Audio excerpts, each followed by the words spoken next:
Bonjour à tous, nous allons bientôt commencer. Avant de vous présenter cette table ronde et nos interlocuteurs, je vous propose de vous expliquer les modalités de notre webinaire. Comme vous le voyez sur votre gauche de votre écran, vous avez une petite flèche jaune. Cette flèche jaune vous permettra de poser toutes vos questions pendant toute la durée du webinaire. Nous accorderons un temps dédié à la fin de ce webinaire pour pouvoir lire ces questions et le consultant Julie Sterven, Kevin Thébault, sera votre voix pour lire toutes ces questions et faciliter nos échanges. Nous sommes plus d'une quarantaine en ligne. Aussi, je vous propose de commencer ce webinaire. Donc, bonjour à tous, je suis Marie-Sophie Lequéré, je suis Senior Manager chez Julie Sterven et je suis très heureuse d'animer ce webinaire Biais cognitifs, des alliés pour la conduite du changement. Ce webinaire d'une durée d'1 heure est présenté dans le cadre de la semaine de la transformation. Pour la deuxième année consécutive, Julie Sterven organise une semaine de la transformation pour échanger, discuter, questionner et partager avec vous sur différentes expériences dans le domaine de la transformation en entreprise. Et vous retrouverez tout le programme de cette semaine sur le site de Julie Sterven. Tous les jours, différents webinaires sont proposés. Aujourd'hui, autour de la table sur cette première intervention sur les biais cognitifs et la transformation, nous avons autour de la table Alexia Cordier, qui est cofondatrice et CEO de 50. Bonjour Alexia. Bonjour, ravie de vous retrouver aujourd'hui.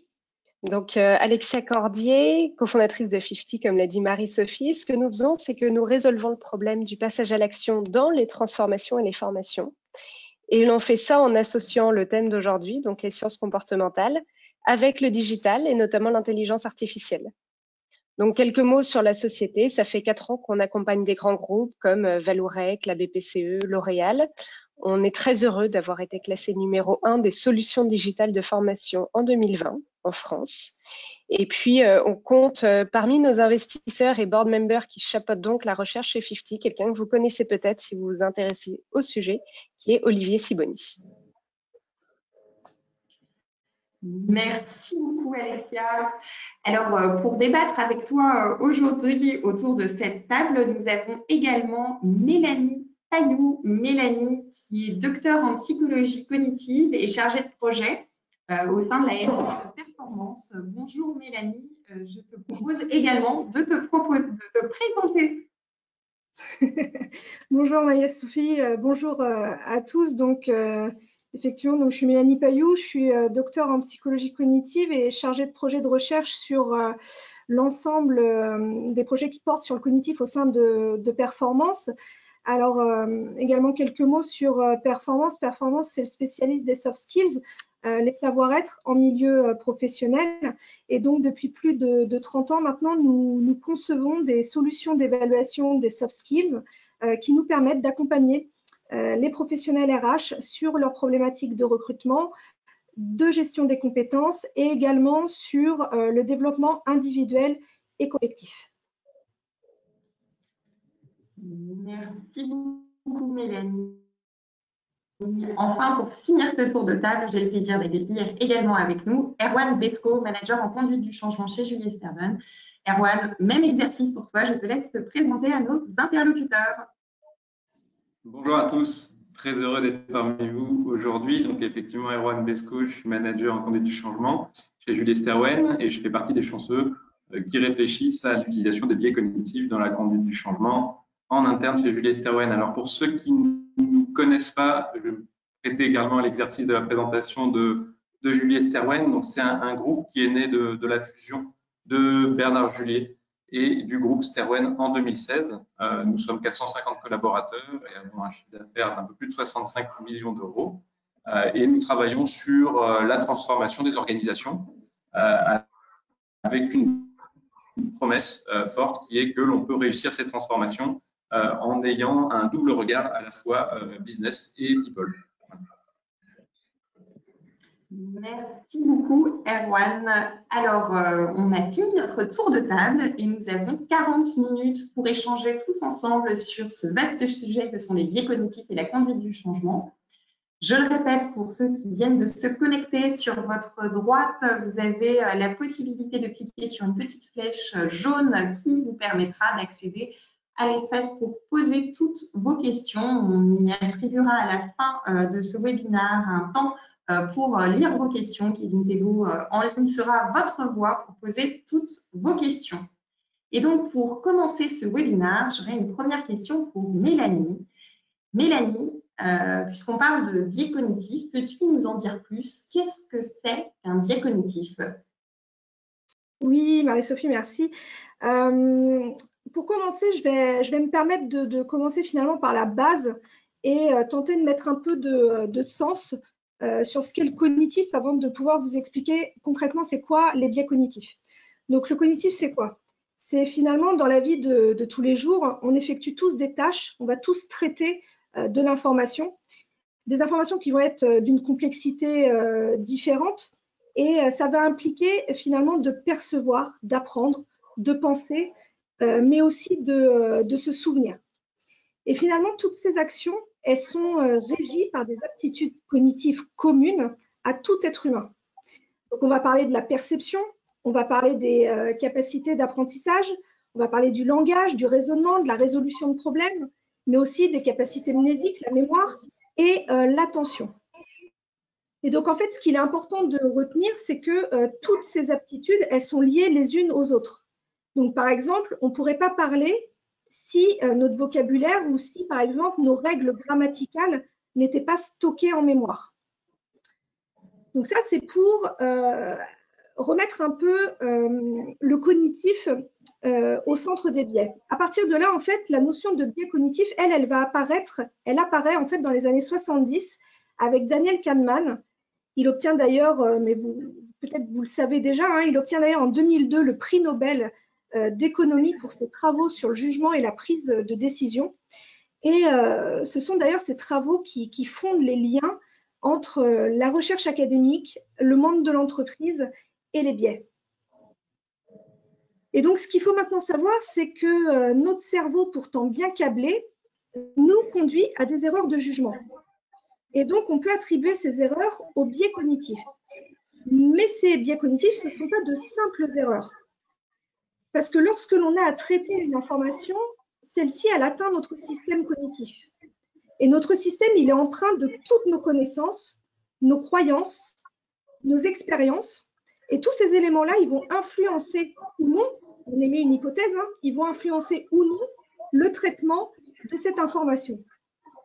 Et donc, toute cette mécanique, elle s'effectue de manière très rapide et notre cerveau, naturellement, il a une préférence pour la simplicité. Et donc, pour faire face à la multitude de stimuli quotidiens, le cerveau, lui, il va associer, il va catégoriser, il va simplifier, il va oublier. Et finalement, c'est vital pour lui.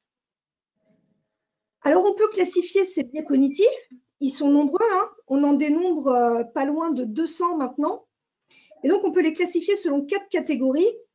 Mais bon, je vais peut-être m'arrêter un peu là pour ce cadre théorique autour de cette définition des biais cognitifs.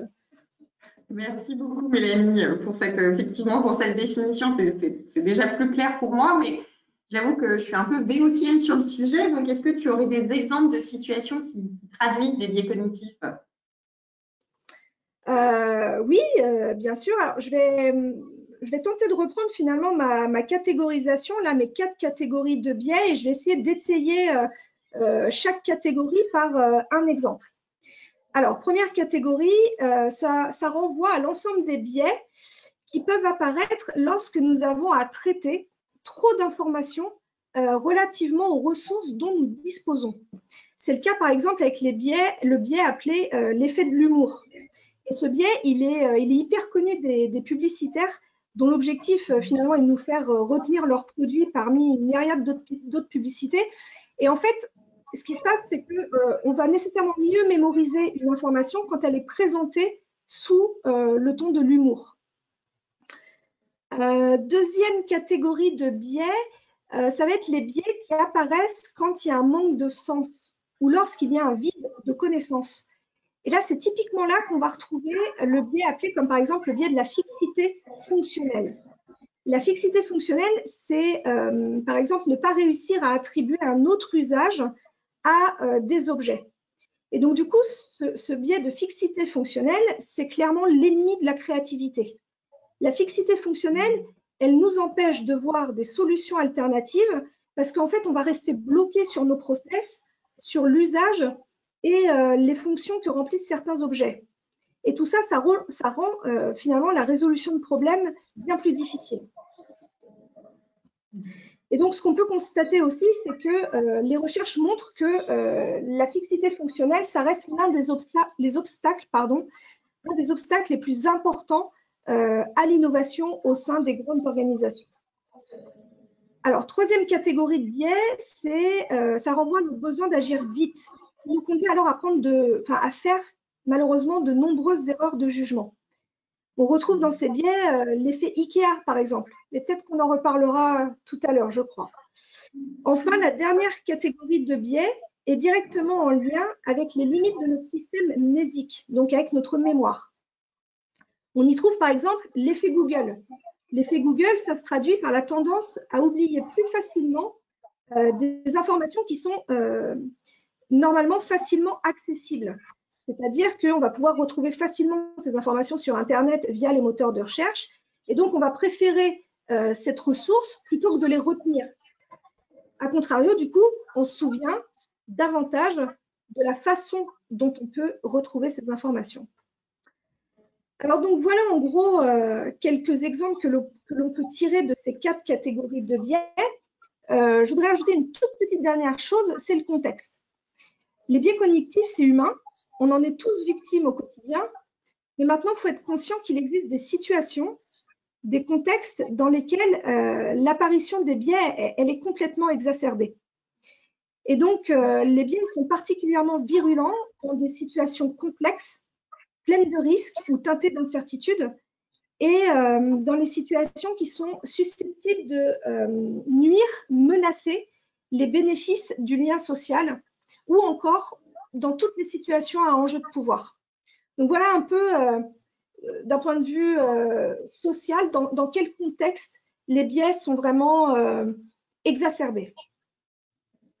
Merci beaucoup, Mélanie. C'est beaucoup plus clair et du coup, j'ai envie de donner la parole à Erwan pour rebondir à 2 éléments que tu as donnés, Mélanie. Le premier, c'est cette notion de contexte. Est-ce que, Erwan, tu as des exemples de cas concrets de contexte en entreprise que tu pourrais nous partager? Et puis le deuxième, c'est peut-être, Mélanie, tu nous as parlé de l'effet IKEA. Moi, j'aime bien les meubles en kit. Et donc, du coup, peut-être, Erwan aussi, pourrais-tu nous donner un petit peu de matière dessus? J'espère que vous m'entendez bien. Alors, effectivement, on a tous vécu dans les projets de transformation, alors que ce soit personnellement ou on a pu constater des réactions dans des projets de transformation du type c'était mieux avant ou sur le papier, le projet me semble plutôt bon, mais il n'est pas adapté au terrain, ou on a toujours fait comme ça et ça fonctionne assez bien. Je ne vois pas pourquoi on changerait. Ce sont des réactions qui sont assez classiques, qui reviennent fréquemment et qui sont des freins à l'action. Ce sont des freins à l'adhésion aux nouvelles valeurs, ce sont des freins à l'adoption de nouveaux comportements. Et ce qui est intéressant, c'est qu'en fait, on peut expliquer ces réactions-là à travers des biais cognitifs. Alors, vous vouliez que je parle de l'effet IKEA, ce qu'on appelle également l'effet de possession. C'est le fait d'accorder davantage d'importance à ce que nous avons nous-mêmes créé ou ce que nous avons nous-mêmes imaginé. Et c'est ce qui explique des réactions qu'on peut avoir aussi, du style, effectivement, le logiciel que nous avions créé, il est très bien et on n'a pas besoin de le changer. On peut avoir aussi des biais comme le biais de confirmation qui peuvent jouer des rôles très, très importants dans les projets de transformation. Le biais de confirmation, c'est ce qui fait que nous cherchons des arguments qui viennent nous conforter par rapport à une première idée qu'on a eue. C'est une sorte de boucle perceptive et c'est ce qui fait que les premiers messages sur les projets de transformation, les premiers messages qu'on peut passer, les premiers résultats, les premiers déploiements sont clés pour créer une boucle perceptive qui soit positive. Et enfin, le c'était mieux avant, dont je parlais tout à l'heure, il peut s'expliquer par le biais de nostalgie, qui fait qu'on préfère naturellement ce qu'on connaît déjà. Voilà des exemples. Mais merci beaucoup, Erwan, pour ces exemples. Ça devient plus clair et plus concret pour moi au fil de vos discussions, à Mélanie et à toi. Et d'ailleurs, hein, j'invite notre auditoire à ne pas hésiter à poser ces questions dans le fil de discussion. On reviendra dessus à la fin de ce webinaire. Alors, du coup, maintenant qu'on sait plus ce que c'est qu'un biais cognitif, comment il se traduit dans un contexte d'entreprise, Erwan, j'ai une deuxième question pour toi, c'est qu'est-ce qu'on en fait tout ça, finalement? Tu as raison, parce qu'effectivement, les identifier, ça permet de mieux comprendre. Et c'est déjà un point très important. C'est savoir avant de pouvoir. Et ce qui compte, finalement, c'est de voir comment on peut les utiliser, ces biais cognitifs, pour lever des freins comportementaux par rapport à des comportements souhaités. Et donc, la première étape, c'est effectivement d'identifier les comportements souhaités. Et ça, c'est un premier challenge, parce qu'effectivement, je vous cite un exemple, manger plus sain, c'est un comportement, mais qui n'est pas forcément assez précis pour qu'il soit utilisable en tant que tel avec des biais cognitifs. Par exemple, manger plus de légumes, c'est déjà un comportement qui est plus exploitable. Plus on sera précis, plus les leviers qu'on va pouvoir actionner seront efficaces. Et finalement, manger plus de légumes le soir, par exemple, c'est encore mieux comme type de comportement souhaité. Et si j'essaye de travailler sur un exemple un peu plus d'entreprise, si on se place dans le cadre d'un projet, par exemple, de refonte de la relation client et de la mise en place d'un nouvel logiciel de CRM, par exemple, ce qu'on va pouvoir faire, c'est identifier un comportement souhaité. Admettons qu'on veuille, par exemple, systématiser le renseignement par des commerciaux d'informations après chaque rendez-vous. Vous allez renseigner dans le CRM. Et là, on peut chercher des freins à ce comportement-là. Alors, soit par connaissance, soit en interrogeant directement les personnes concernées. On peut également procéder à des études ethnographiques, c'est-à-dire des observations de terrain, pour voir quels seraient ces freins. Par exemple, un frein, c'est effectivement que les commerciaux pensent que c'est une perte de temps. Voilà. Et qui pourraient aller consacrer plus de temps à faire de la relation commerciale plutôt que de renseigner des informations. La question, c'est de savoir quels sont les biais cognitifs derrière ce frein-là. On peut citer par exemple le biais du temps présent. Le biais du temps présent, c'est le fait de privilégier l'option la plus agréable à court terme par rapport à un intérêt à long terme. Ça, on le rencontre assez fréquemment et on y est nous-mêmes sujet très fréquemment. Il y a également le biais de la norme sociale. Si on regarde bien, le fait que les commerciaux, personne ne le fait, renseigner ces informations-là, et bien finalement, ça pousse les autres aussi à suivre cette norme sociale. Et une fois qu'on a identifié ces biais cognitifs-là, on peut envisager les leviers. Et ce qui est intéressant, c'est que ces leviers, ils peuvent passer par l'utilisation de ces mêmes biais ou l'utilisation d'autres biais différents. Si je reprends par exemple la norme sociale, si on veut jouer avec ce biais-là en tant que levier, on va pouvoir par exemple imaginer une communication auprès des commerciaux sur ceux qui renseignent le CRM, pour donner l'exemple. Et d'ailleurs, avec ce biais-là, on peut jouer avec un degré de proximité. Et ça peut être très intéressant. C'est-à-dire le fait de même préciser que c'est les commerciaux de cette région-là qui, finalement, la même région que moi, qui vont renseigner les informations. Et donc, je me sens concerné parce que c'est mon voisin directement qui le fait. Et donc, je vais faire comme ça. Mais on peut aussi jouer sur d'autres biais. Je vais citer un biais qu'Alexia connaît bien, qui est le biais de pré-engagement. Et par exemple, on pourrait imaginer de proposer à la première connexion du commercial sur le CRM qu'il puisse finalement indiquer une fréquence à laquelle il irait renseigner des informations dans le CRM. Et le fait que ce soit lui qui décide s'il le fait à la semaine, quotidiennement, tous les mois, tous les 15 jours, eh bien, il y a beaucoup plus de chances pour que finalement il passe à l'action et finalement il aille vers ce comportement-là. Et ce dernier exemple-là, c'est ce qu'on appelle le nudge, c'est-à-dire effectivement une incitation douce à la mise en place d'un comportement souhaité. Alors, merci Erwan, et d'ailleurs du coup tu parles du mot nudge et tu parlais d'Alexia. J'ai envie du coup Alexia de te donner la parole sur cette définition de nudge.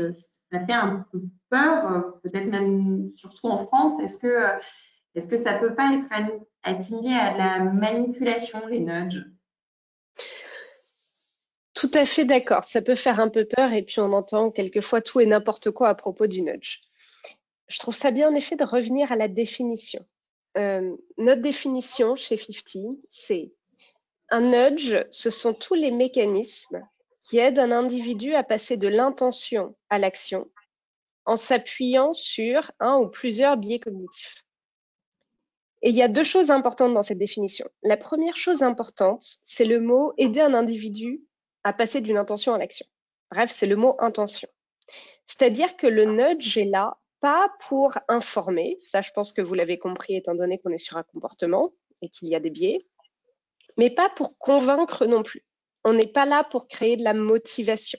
Un nudge va pas principalement servir à ça. Un nudge va intervenir là où il y a déjà une intention préexistante. Donc, c'est-à-dire que on pourra en débattre, hein, mais via des actions de sensibilisation, de com, on a déjà plus ou moins expliqué l'intérêt de faire quelque chose. Donc, un nudge ne va jamais venir contre l'intention de quelqu'un, ou alors ce n'est pas un nudge.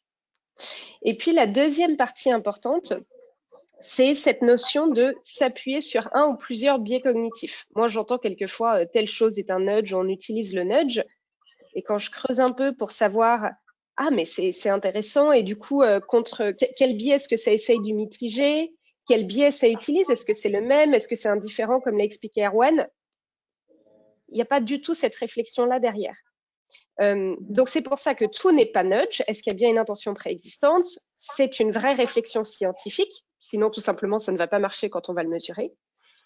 Et puis ensuite, j'aime bien aussi rappeler les 3 règles d'or de Richard Thaler, donc le prix Nobel d'économie 2017, dans son livre que je vous recommande, qui s'appelle Nudge, mais à l'américaine, donc sympathique, avec plein d'exemples, donc assez agréable à lire. En fait, il dit, un nudge est un nudge, et non pas un sludge, s'il respecte 3 règles d'or. La première, c'est qu'il doit être transparent, ou du moins il peut se rendre transparent. C'est-à-dire que l'individu sait qu'il est incité à passer à l'action. Donc, quand je dis il peut être rendu transparent, c'est qu'on n'est pas obligé de dire à un individu, regardez, quand on vous dit 80% des personnes comme vous ont réalisé cette action, c'est pour vous aider à passer à l'action. On n'est pas obligé de le dire, mais il faut que si on se retrouve dans une situation où on le dit, ça ne soit pas, on n'en ait pas honte. On se dise pas, là, il faudrait surtout pas le révéler. Donc, cette transparence, elle est très importante. La deuxième règle d'or, c'est le côté facultatif. Un individu doit pouvoir éviter d'adopter le comportement, éviter de passer à l'action sans qu'il lui en coûte. Sinon, c'est tout simplement de l'obligation. Donc, c'est pour ça d'ailleurs que le nudge ne fonctionne pas partout. Typiquement, porter un casque sur un chantier, c'est à la fois une obligation et en plus, on peut essayer de nudger. Mais c'est tellement primordial qu'on est obligé de garder ce côté obligation. Mais par exemple, je vous donne un exemple dans 50. Dans 50, personne ne peut savoir si l'individu est passé à l'action de telle ou telle manière à tel ou tel moment. Son manager peut pas savoir, les RH peuvent pas savoir. C'est seulement au niveau collectif qu'on peut mesurer le changement de comportement. Et puis ensuite, la dernière chose, c'est qu'il faut que ça soit gagnant-gagnant. Et c'est là où ça revient sur la définition initiale d'intention. C'est qu'il faut toujours se demander, est-ce que tel nudge est gagnant pour la personne qui nudge et pour la personne nudgée, sachant que cette personne peut être la même. C'est-à-dire qu'assez rapidement, quand on travaille sur les biais et sur les nudges, on se rend compte qu'on se nudge soi-même dans la vie de tous les jours. Donc voilà, Marie-Sophie, pour répondre à ta question. Merci beaucoup, Alexia. Et du coup, j'ai envie de peut-être d'aller un petit peu plus loin sur les points de vigilance à remonter sur l'usage des nudges.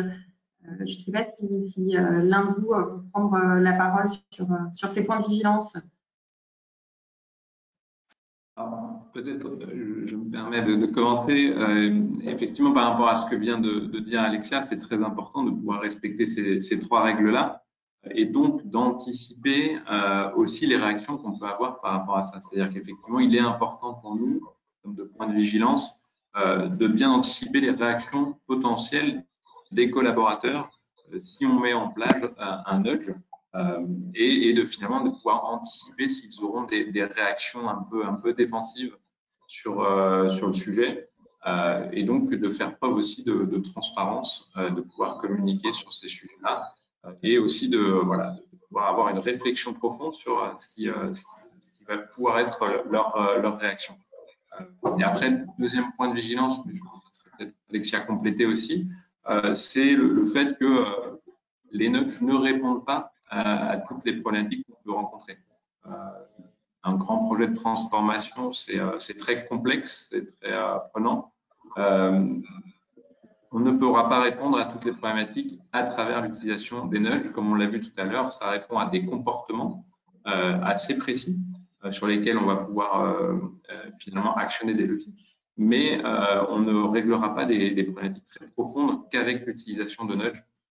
Il faut en être conscient.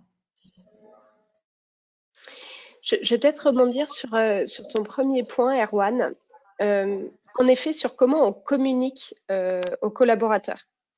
Cette logique de transparence veut que l'on communique.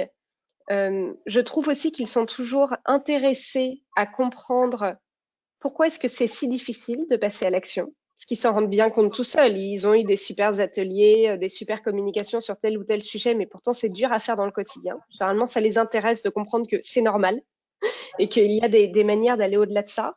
Il y a aussi une question de vocabulaire. Moi, je me rends compte beaucoup que le mot nudge peut faire peur, ne serait-ce que parce que c'est anglais. Et donc, c'est pas très compréhensible. Utiliser le mot science comportementale ou mitiger les biais peut aussi beaucoup aider. Et puis, sur un deuxième point de vigilance, je dirais aussi, et là, ça rejoint le point d'Erwan, toujours sur non, les nudges ne sont pas miracles, ils fonctionnent extrêmement bien quand ils sont bien appliqués, mais ce n'est pas miracle pour tout. C'est toujours se demander quel est l'objectif de cette utilisation des sciences comportementales au sens large. Et moi, j'en vois toujours deux. Il faut toujours se demander lequel on a envie de poursuivre. Celui dont on est en train de parler là, c'est les sciences comportementales au service de l'adoption d'un comportement. Donc, la mise en pratique de comportements que l'on a observé, décrit, communiqué. Quelquefois, j'entends aussi quelque chose qui se rapproche de ce qu'on appelle le nudge marketing, qui est j'aimerais utiliser les nudges, les sciences comportementales pour l'engagement. J'aimerais utiliser les nudges pour qu'on aille plus sur mon intranet ou mon LMS. Ça, c'est un objectif différent. C'est pas un objectif de comportement final de comment est-ce que je vais interagir dans mon travail de tous les jours. C'est un objectif de marketing de quelque chose, d'engagement vers un outil. Donc les deux sont très bien et on peut utiliser les nudges pour les deux, mais c'est différent. Il y en a un d'ailleurs qui est plus dans un environnement offline, donc à nouveau dans des interactions humaines, et un plus dans un environnement online, c'est-à-dire la manière d'utiliser un outil. Donc en point de vigilance, je dirais de bien différencier les deux aussi. Merci à tous les deux. Peut-être avant de poursuivre sur l'une de mes dernières questions et de laisser la parole à notre auditoire, n'hésitez pas d'ailleurs à poser vos questions. Toujours la petite flèche orange dans l'onglet questions, posez toutes vos questions. On accordera un quart d'heure à la fin de ce webinaire pour pouvoir y répondre. Alors, du coup, j'aurais une dernière question à vous poser à vous trois, qui serait dans les situations de transformation. Voilà, nos auditeurs probablement sont dans ce cas-là. Quels conseils pourriez-vous leur donner en vous appuyant sur ces biais cognitifs et ces fameux nudges? Erwan, peut-être je te donne la parole en premier. Merci Marie-Sophie. Alors, peut-être le premier conseil, c'est d'utiliser la connaissance que nous apportent les biais cognitifs, parce qu'il faut on souhaite ne pas s'en priver finalement, puisqu'on va pouvoir actionner, comme on l'a dit plus tôt, pas mal de choses. Et un des principes fondamentaux dans notre méthode de conduite du changement chez Julie Sterwen, nous, c'est la mise en action. Et effectivement, les nudges sont faits pour ça, Alexia en parlait, sont faits pour favoriser le passage à l'action par les collaborateurs. Certaines des actions que l'on met habituellement en place sur des projets peuvent faire appel à des biais cognitifs. On va citer tout à l'heure le biais du messager, qui est assez classique. On a l'habitude, quand on organise une communication ou quand on organise un événement, de faire appel à des personnes assez haut placées dans les organisations pour que les messages soient mieux reçus par l'auditoire. Ça, on le fait finalement sans avoir connaissance que ça passe par et ça joue sur le biais du messager. En revanche, le fait d'avoir une démarche structurée de l'utilisation de ces biais cognitifs, comme je l'ai cité tout à l'heure, ça permet d'aller plus loin et d'avoir d'autres idées. C'est-à-dire effectivement de bien réfléchir sur les comportements souhaités, les freins potentiels à ces comportements-là, les biais cognitifs à l'origine de ces freins et les biais qui pourraient permettre de lever ces freins-là. Avoir cette démarche et cette réflexion et cette prise de hauteur va permettre de trouver des solutions qui sont tout à fait innovantes par rapport à ce qu'on pourrait avoir en première réflexion. Donc ça, c'est le premier conseil, de bien pouvoir utiliser l'apport de cette connaissance-là. Le deuxième conseil, c'est plutôt de bien réfléchir aussi les actions nudge imaginées dans une démarche cohérente de conduite du changement. C'est-à-dire qu'effectivement, on a des actions de formation, de communication, d'accompagnement, et les nudges vont venir potentiellement compléter, soit en amont, soit en aval, toutes ces actions-là. Et donc, il faut je vais citer un exemple, par exemple, c'est de pouvoir mettre en place, par exemple, une action qui permet au manager de favoriser la prise de connaissance par son équipe des informations du projet. Il faut s'assurer que d'un point de vue communication projet, on puisse donner un temps d'avance au manager pour qu'il puisse le faire. Et donc, imaginer des nudges qui sont en cohérence avec notre plan de formation, notre plan de communication. Et finalement, peut-être le troisième conseil, ce qui me permettra de repasser la parole à Alexia, ce serait de penser vraiment le passage à l'échelle à travers le digital de toutes ces actions-là, puisque c'est souvent un des grands défis. Quand on parle de projet de transformation, généralement, ça concerne des équipes assez nombreuses dans les entreprises. Et en effet, on considère souvent qu'une organisation où le bouche à oreille, c'est-à-dire l'interaction humaine, en fait, touche un peu au bout de ce qu'elle est capable de faire, c'est à partir de 100-150 personnes. Donc, comment est-ce qu'on fait pour appliquer les leviers comportementaux à plusieurs centaines, plusieurs milliers, voire pour plusieurs d'entre vous, plusieurs dizaines de milliers de personnes? Et le problème, c'est que non seulement il faut passer à l'échelle, mais en plus, il faut garder la personnalisation du nudge, qui fait que ça fonctionne d'autant mieux. Et il faut garder la mesure, c'est-à-dire un nudge est un nudge, ou en règle générale, une utilisation des sciences comportementales l'est parce qu'on peut mesurer le changement, on peut mesurer la transformation des comportements. Donc, comment est-ce qu'on passe à l'échelle en gardant la personnalisation et la mesure? Donc ça, c'est quelque chose qui a été résolu il y a maintenant 5-6 ans par la conjonction de deux révolutions, qui sont donc la première révolution des sciences comportementales et puis la révolution du numérique et notamment de l'intelligence artificielle. La conjonction des deux a donné ce qu'on appelle les solutions de e-doing, qui ont notamment été appliquées dans tout ce qui est learning and development et transformation, donc très people, avant même d'être des transformations autour des outils ou autour des métiers. Peut-être pour vous donner rapidement un aperçu de comment fonctionne le e-doing, ça reprend en fait chacun des leviers dont on a parlé pendant 1 heure. Le premier type de levier, pardon, j'ai un écho, j'espère que vous m'entendez bien. On t'entend très bien, oui. Merci. Le premier type de levier, c'est de prendre les grands comportements dont parlait Erwan et de les détailler pour qu'ils deviennent ce qu'on appelle une micro-action. Une micro-action, c'est quelque chose qui est opérationnel, donc qu'on fait dans notre vie de tous les jours, donc très concret, qui est délimité dans le temps. Alors généralement, comme c'est concret opérationnel, c'est forcément délimité dans le temps. Ça prend 1, 5, 10, 15 ou 20 minutes.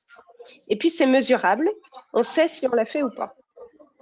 Donc je vous donne 2 exemples. Le premier exemple, c'est quand on parle d'un comportement inclusif. Une micro-action, c'est prochaine réunion, je redonne la parole à quelqu'un qui a été interrompu.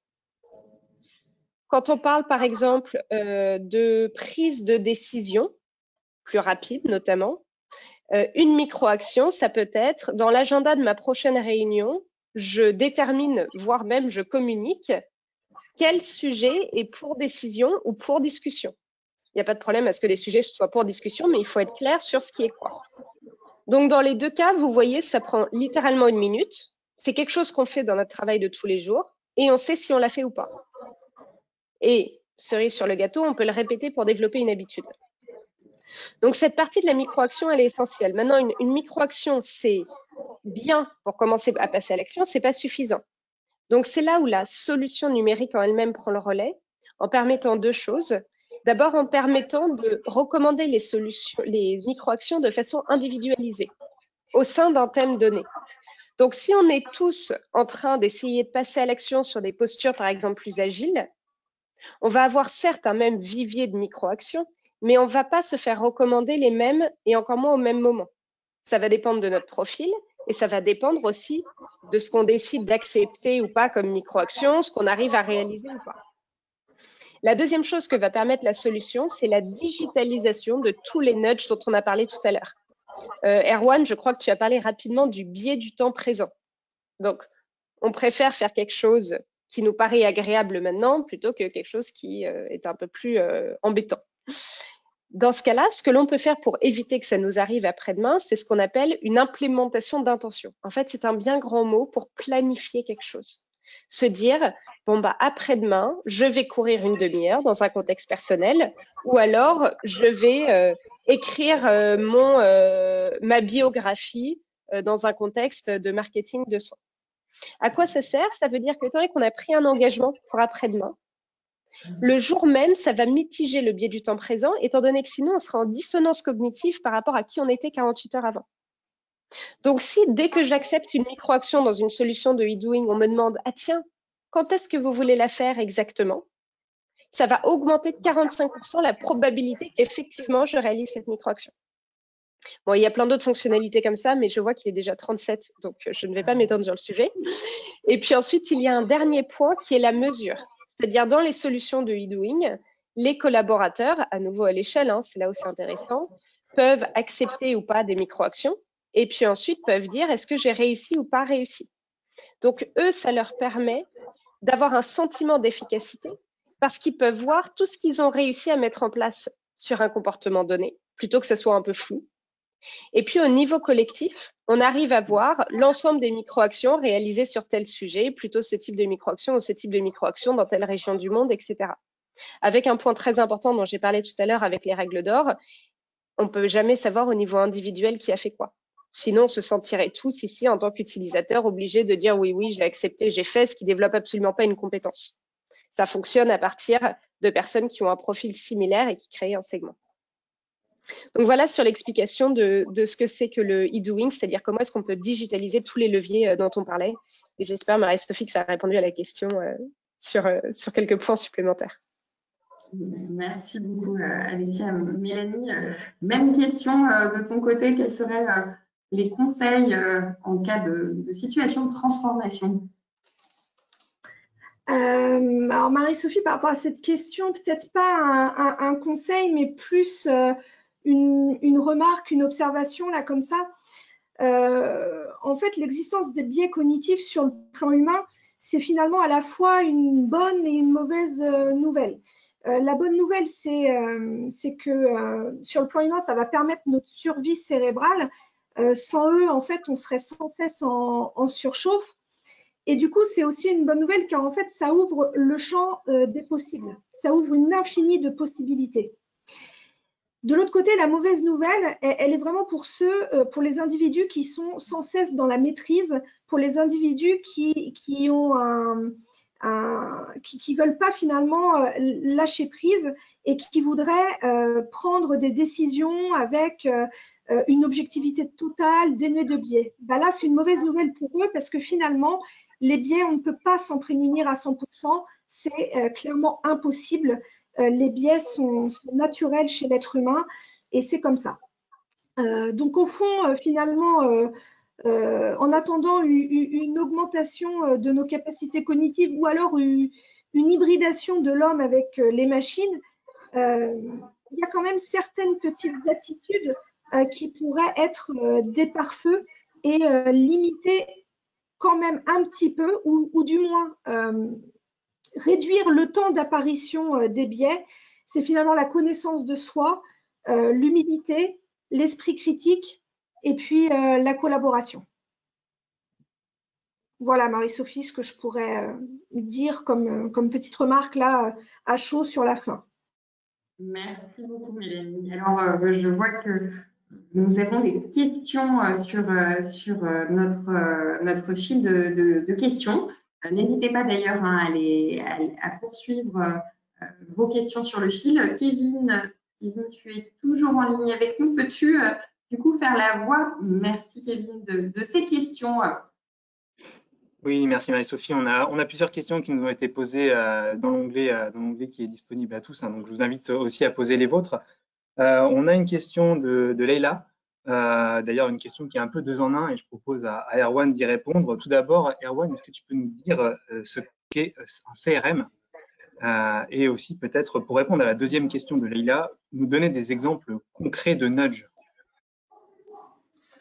Alors, un CRM, c'est un outil, un logiciel Customer Relationship Management. Donc, c'est un outil de gestion de la relation client.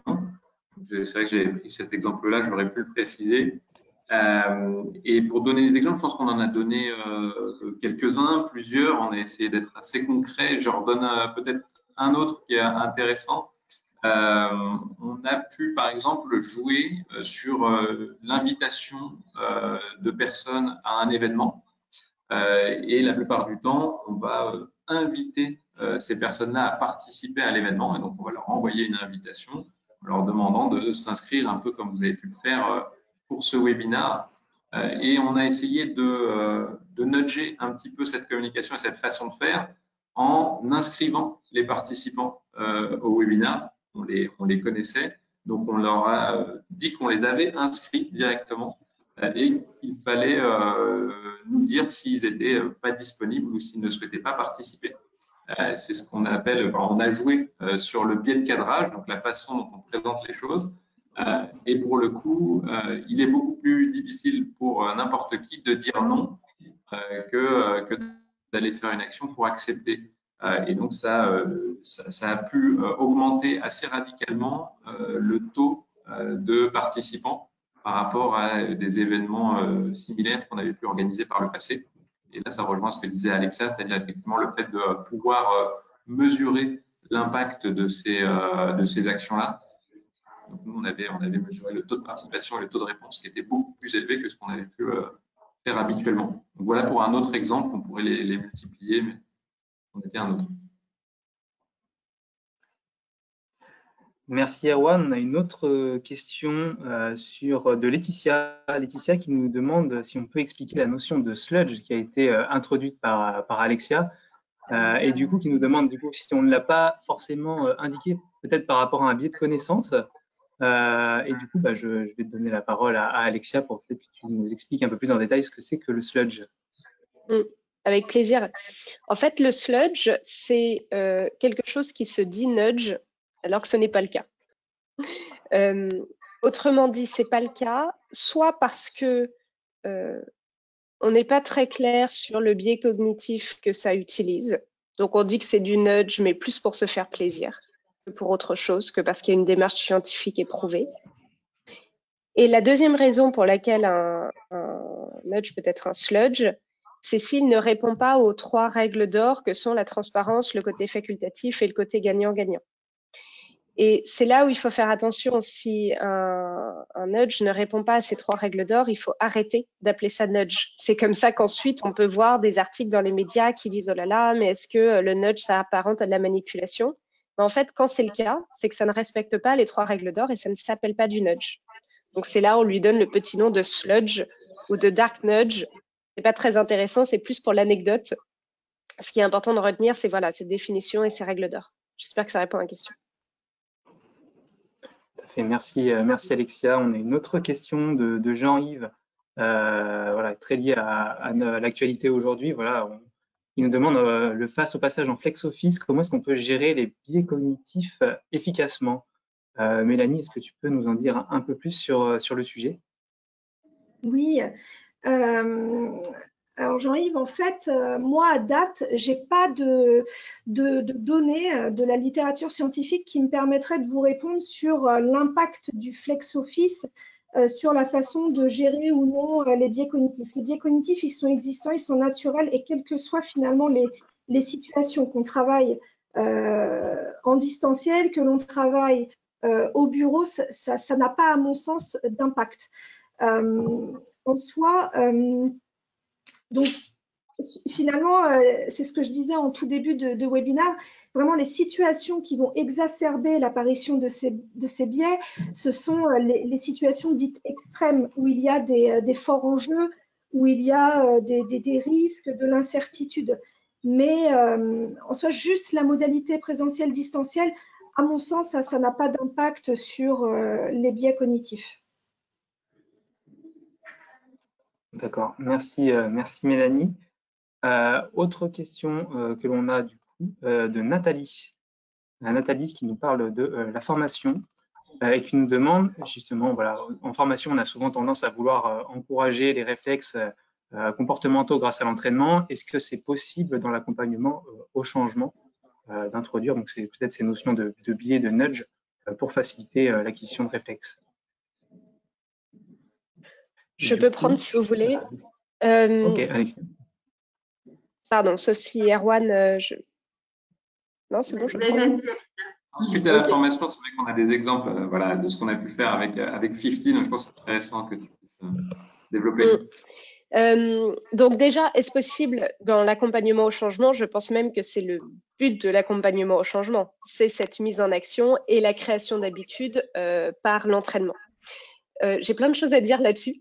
Le premier point, c'est que il y a entraînement et entraînement.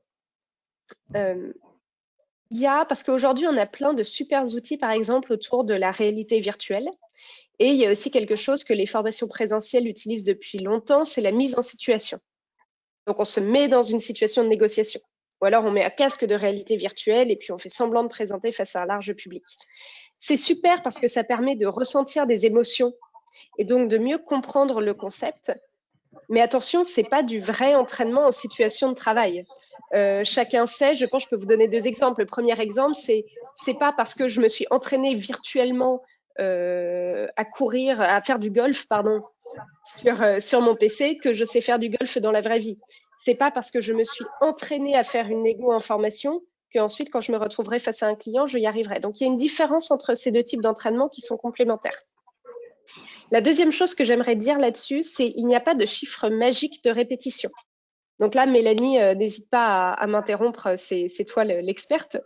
Mais normalement, le nombre de répétitions qu'il faut pour acquérir une habitude va dépendre à la fois du comportement et à la fois de la personne.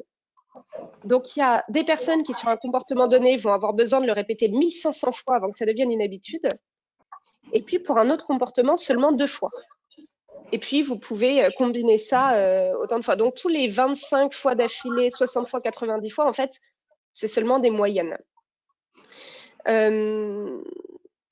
Donc, ça, c'était les deux gros points que je voulais donner. Et donc, en effet, la façon dont, ce dont Erwan parlait tout à l'heure, c'est quand on commence une mise en action, ensuite, on peut utiliser les fonctionnalités de e-doing pour qu'une micro-action, comme par exemple aller dans le CRM, remplir telle fiche de client, soit faite, refaite, jusqu'à que l'individu dise « c'est bon, c'est devenu une habitude, je le fais tout seul, je n'ai même plus besoin de soutien à la mise en action ».